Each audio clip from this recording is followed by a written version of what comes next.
Hello, ladies and gentlemen, Big Damn Artist here, and as usual, and welcome back to BDA's Extreme Adventure! Yes, that's right, we're starting a new Minecraft series. This is so weird, it's been so long since I've done one of these. So yeah, we are going to play some Minecraft. Wow, yeah, that's crazy, right? So, as the name would imply, there's gonna be some stuff going on in this series. Don't look over there yet, that's spoilers. There's a couple of things going on that are going to be a little extreme about this series. A, it's me, so you know, there's always extreme stuff going on. B, we're going to be implementing Survival Plus, which is what this is. If you do not know what Survival Plus is the thing, don't look over there, spoilers too.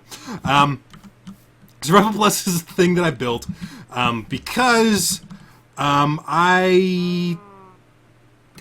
do I put this? I don't like how survival plays. It's not really exactly how I want to play. Because survival as is in vanilla is very grindy. To do big builds like I do, it's, you know, you gotta sit there and you chop down a million trees to get all the wood you need, and you go and you buy a bunch of stuff. And I was not okay with that. So I developed Survival Plus. What Survival Plus is it's a command block contraption kind of thingy. But if you come in here, you can see we've got, you know, slots for all of these different block types. So we've got cobblestone, we've got dirt, and we've got grass. We've got buckets, and we've got ink sacks. We've got iron ore, and we've got diamond ore. We got snowballs, and dragon's breath. And we got chests.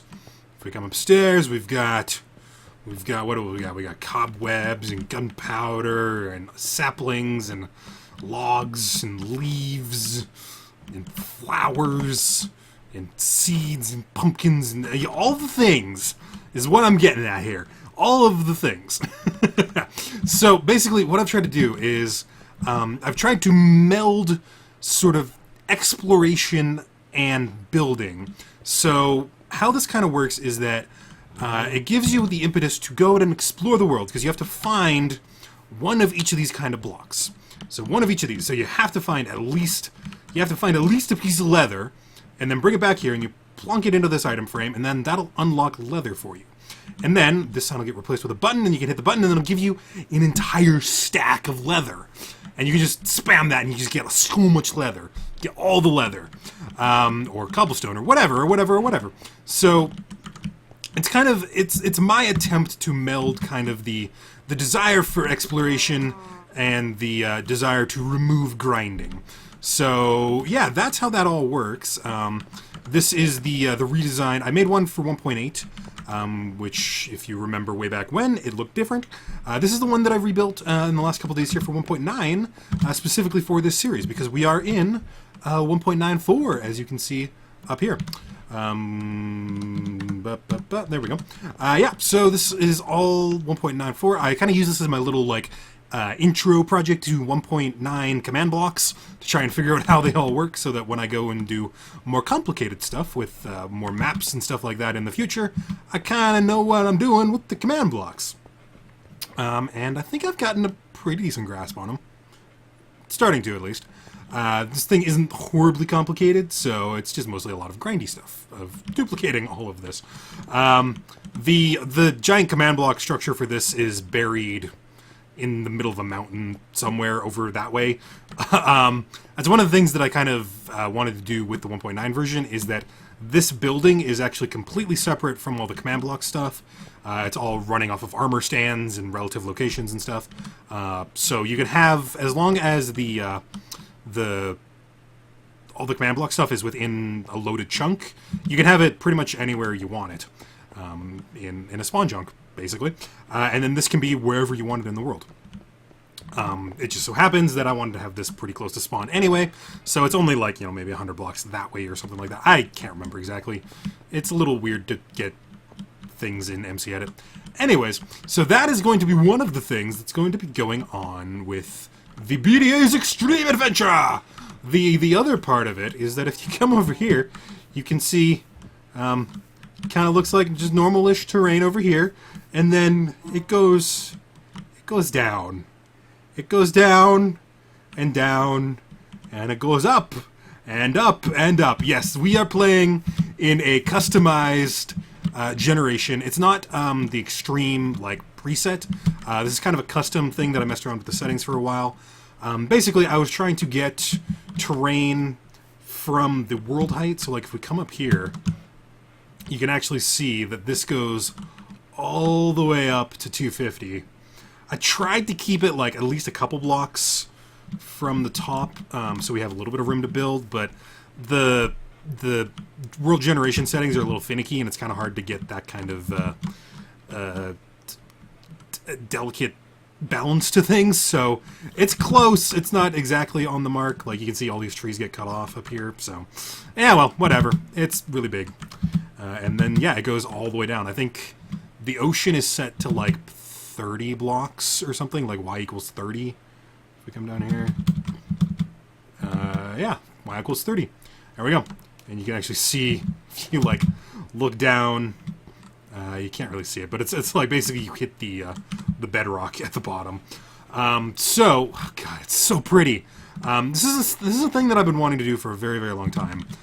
Basically, since they implemented sort of the world generation, muckery. But that was kind of one of the things that I was really disappointed with when they introduced and like increased the world height from the, what was it, 125, 120, something like that, to the 250, is that they didn't change the terrain generation at all. It was like all the mountains ended at like 100. It's like, well, that's kind of lame. I always wanted this like giant terrain. And with the optimization that they did in 1.9, I can actually kind of run it. And it's fairly smooth, actually, which is pretty cool. So yeah, so that's going on. A couple of the other things I changed is I increased the dungeon chance, so there's lots of dungeons going on. I also increased the ore spawning, so like you can see, there's lots of diamond and gold and lapis and everything, and they actually go like super high. Like you'll find diamond like up to like 120. I think I said it at something like that. Like there's redstone over here and iron over there and coal, iron. Yeah, I know. Like I'm basically, and I like this, the diamond sort of veins are all like 15 blocks. So it's like there is ore everywhere in this map. So that's not going to be a precious resource or anything like that. And then plus with the Survival Plus, I can have literally unlimited diamonds if I wanted to. With this, I just have to plonk one in there and I get unlimited diamonds. So, I don't know, I just think it's a cool aesthetic to have like all of this stuff just kind of visible on the edge and the outside. I think it just looks cool. So, yeah. Like you look here, there's like there's gold. And this is like level 114. Yeah, so there's lots of stuff. Let me just quickly do this while we're doing the preamble here. So yeah, so that's going on. I think that was everything that I did. All of the biome sizes should be the same. Like I didn't stretch anything out in like the X and Z. So the biome should all technically be about the same size. I think. I haven't done a whole lot of exploring on this map for reasons that will become evident in a couple minutes here.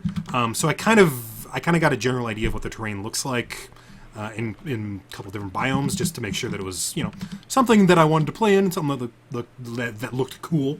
But outside that, I don't really know this map at all, or the biomes or anything like that. How it's all laid out. So yeah, so. That's the extreme of BDA's extreme adventure.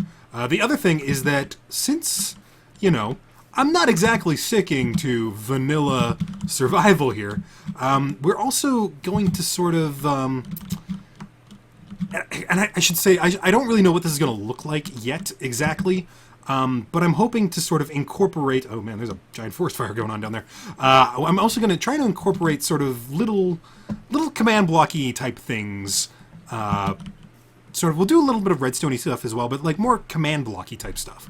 So more complicated sort of that kind of stuff that will get sort of brought into this world and we can use and build. So I'm thinking we'll probably make like teleporters and like bridges that like actually go up and down and stuff like that. Oh man, excuse me. Stuff like that, because there's going to be a lot of like up and down and bridges that are like going across these giant gaps and ravines and stuff. And there's going to be a lot of really cool opportunity to do sort of stuff like that. That I think is going to be pretty cool and pretty fun. And plus, you know, that's sort of bringing in more of the command blocky stuff that I've been doing. Excuse me, my throat is just giving out on me. Lots of talking. Yeah, so that's going to be kind of the third sort of part of this extreme challenge. So yeah, that's going on. If you guys, you know, definitely, if you have any suggestions for like little command blocky type things that you want to see me build and put in here and make tutorials for and do that kind of stuff, definitely leave it in the comments down below. I definitely read comments, and I am always looking for suggestions. So, let's get started, shall we? So, I'm not going to get started right here. That would be too easy. Because, you know, we got the thing right here. I could just get started right away and just start plunking stuff in here. That's too easy. That's too easy. So, what we're going to do is we're going to get flung out to a random, far-reaching corner of the universe within the 2,000 block radius, because, you know, hey, I do have to come back here eventually. And then we're going to make our way back here, surviving the wasteland of the wild yonder, of the extreme terrain, and hopefully try and make our way back here. I know roughly where this is, but I'm going to try and limit my F3 usage as much as possible. As I just spit all over my keyboard. Wow, that was classy. Alright, yeah, so that's what we're going to do. So, what I'm going to do is I'm going to go assign time set day, and then I'm going to copy this, and say goodbye to the Survival Plus building. 3, 2, 1. Where should we end up? Who knows? Hopefully we don't get screwed. What do we got? What do we got? Where are we? Wow. Okay, we are way out on the rim, which is good. It's good. Cool. All right, so let's start getting some wood. I'm still in creative mode. That's a problem. I'm an idiot. Game mode, survival. There we go. Alright, I'm just playing this in normal mode, so, normal difficulty should give us more than enough of a challenge. Ooh, things are going to be a little laggy as the world loads in. It's entirely to be expected. Although, why is this tree not breaking?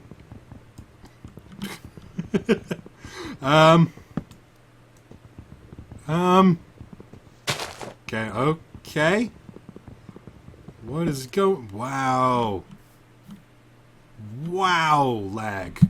Okay, can I just, like, load your shit, Minecraft? There we go. Okay. Yeah, that's the one bad thing about the extreme terrain, is that it is very, very render intensive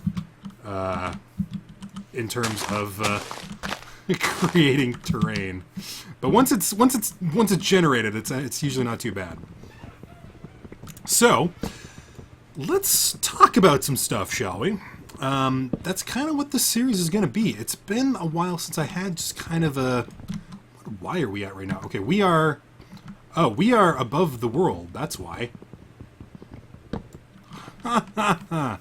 Okay, let's pick up our crafting bench. Yeah, the world height is like right there.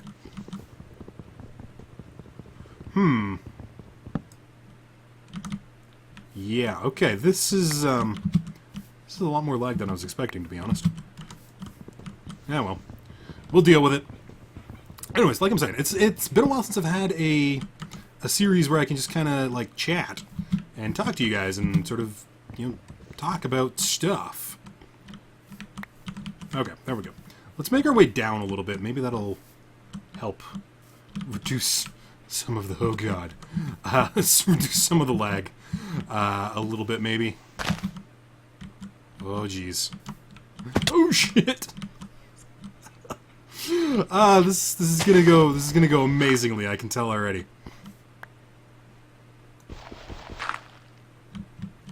Okay. Guess I can close that. Alrighty. Let's just make our way around here. Yeah, so, yeah, this is kind of it's just kind of be like a talkie series where we can just play Minecraft and chat about stuff. Like the old days. Yeah, back in my day, we used to talk about stuff and play Minecraft. So, that was weird. So yeah, that's going to be kind of what the aim of this is. Chicken! Chicken! Die, chicken! I need your flesh. Come here. So yeah, we're gonna have to get used to like all the new like 1.9 mechanics and stuff. It's gonna be a thing. Yeah, this is the first time I'm playing 1.9 at all. Really. Come here, chicken. There we go. Thank you.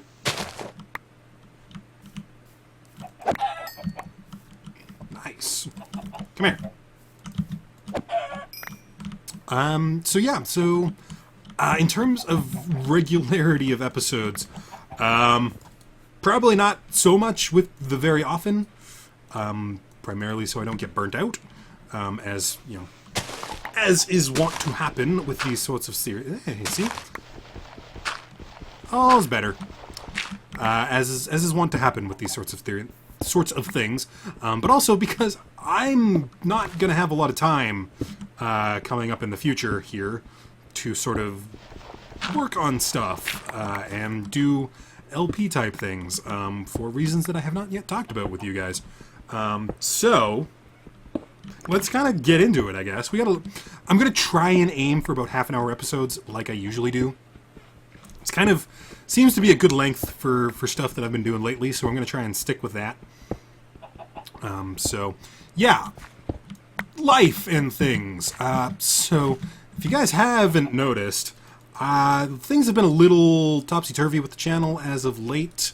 Uploads have been a little less regular than I would have preferred. But, you know, that's how it goes. Primarily, it's just because life has been interesting. Let's put it that way. There's been a lot going on. There's just been a lot of projects and a lot of... I don't even want to say personal stuff, because that's not even really an accurate way to say it. Like, that sounds a lot worse than it actually is. Basically, so, in addition to just being a lot of, projects and stuff going on, which I'll talk about here in a minute, where do I even start with this? I guess I'll just say it. I'm going back to school in September here. Kind of things have not been going so well on the film production as an actual money-making venture sort of front. And if you guys are new to the channel, or you're new to me, and this is the first thing you're watching, I am a independent filmmaker and motion graphics artist. And visual effects artist, although I've been doing a lot more motion graphic stuff lately than visual effects, but I also do visual effects. So I run a film production company called Z3r0 Digital here in Red Deer, where I live, and I do online stuff as well for people who want to buy stuff and have stuff made. So I do a lot of I am available for YouTube intros and stuff like you see on the beginning of. Not all, but a lot of my videos, a lot of the big stuff, I will do fancy intros for. So I do that kind of stuff and all that kind of stuff. But it's not exactly been taking off in the way that I was kind of hoping that it would. So it's due to kind of some pressure from the parental units. I have decided to go into the motion picture arts program at the college here in Red Deer, which is basically just a fancy way of saying film production. So yeah, I am going to be doing that come September. It's a 2-year program. Basically, it's a little weird though. The first year is all coursework and stuff like that, but from what I understand, when I had my meeting with the I forget, I can't remember, but basically the dude in charge, the head guy. I sort of asked, like, well, what does the curriculum sort of actually look like? And from what it sounds like is that the first year is all coursework, but you're making films as you go along. Like, it's basically you're producing short films to teach you how to do all this stuff, which is really cool. That's really nice, because a lot of places won't even let you touch gear for, like, you know, the first 8 months or whatever, which is, like, ridiculous, because how are you supposed to learn? So yeah, so I'm going to be doing that. So that's the first year, and then my second year, or the second year of the program, is all practical work. So it's all like, there's no coursework at all, from what I understand. It's all like, you either like find a job on a film set in one of the major centers, or in Alberta, or you go down to like LA or wherever, and you can get your credits for the work that you're doing there while also getting paid, which is pretty badass.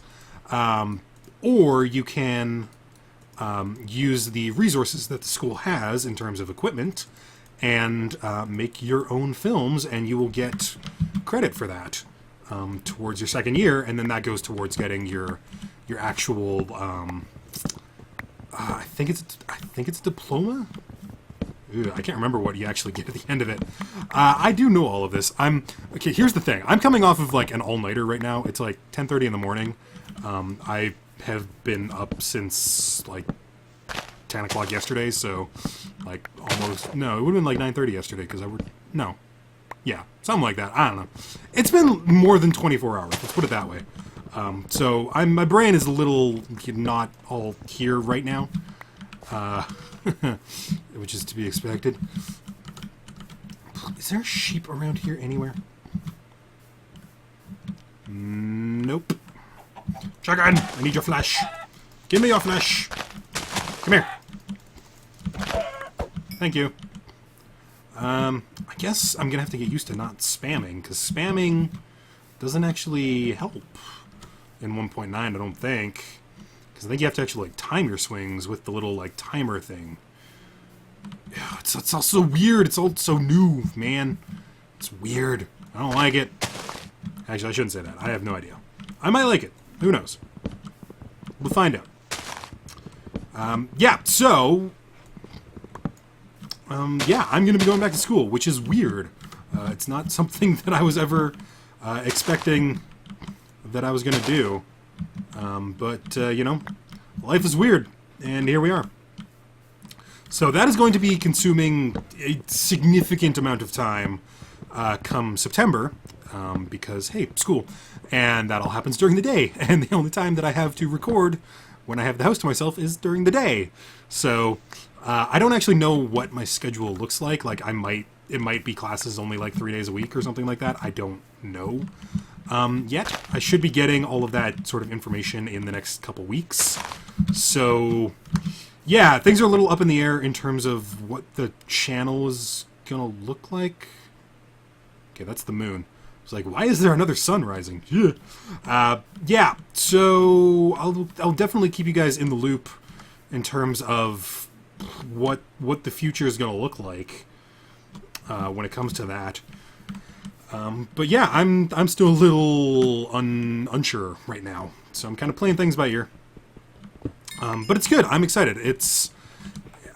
Right now I'm kind of approaching it in terms of like, right now the thing that's kind of been holding me back, I think, like, this is just me speculating, that the thing that's been kind of holding me back from actually sort of turning this into a real thing is that I don't have the connections that a lot of people do, because, you know, I'm some asshole with a computer who thinks he can do stuff, you know, kind of alone in a vacuum, so I don't really have the connections to either in the industry or with people who are looking for the kind of things that I do or that kind of stuff. So I'm kind of like, I'm literally building this entire thing up from the ground floor, and I just don't have the skills and the resources and the connections to be able to make that happen.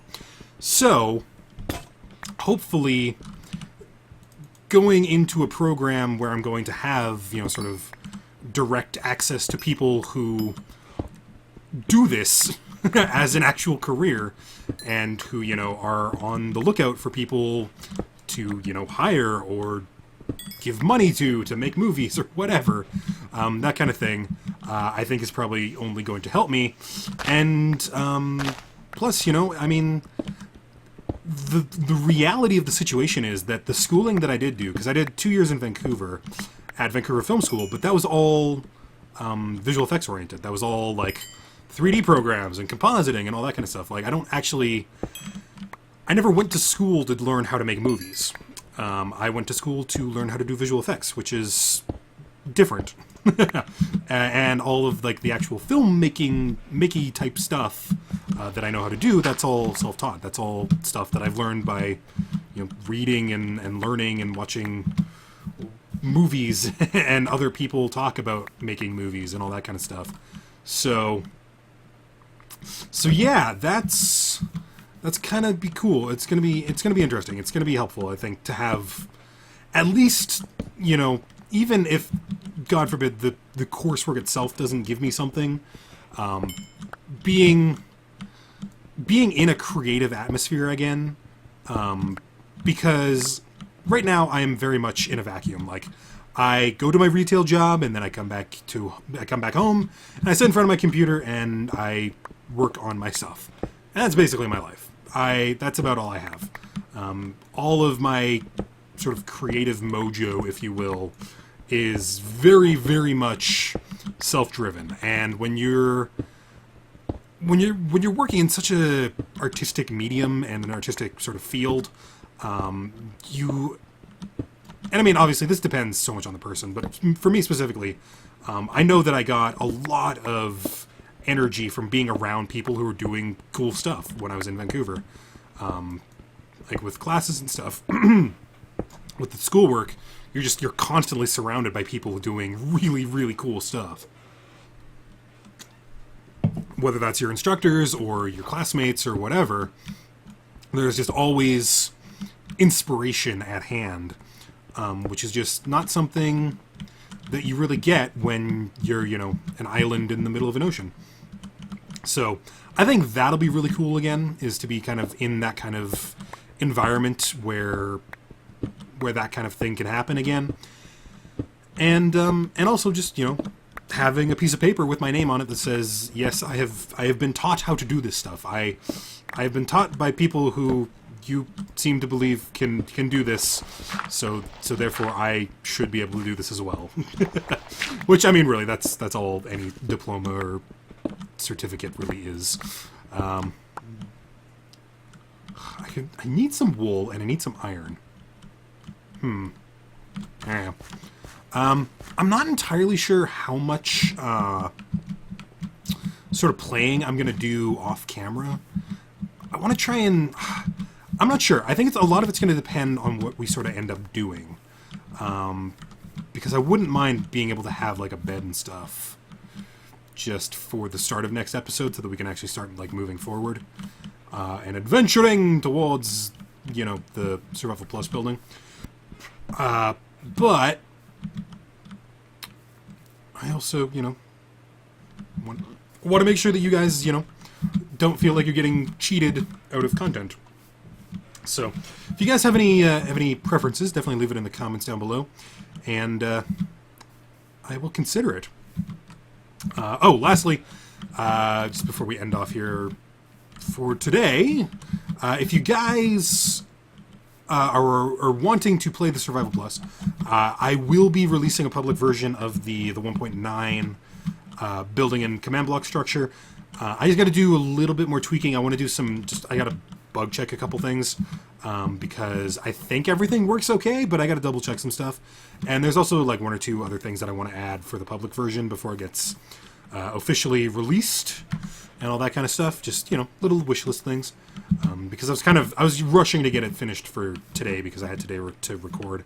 So yeah, that's that. It will be coming eventually, you know, in the next little bit.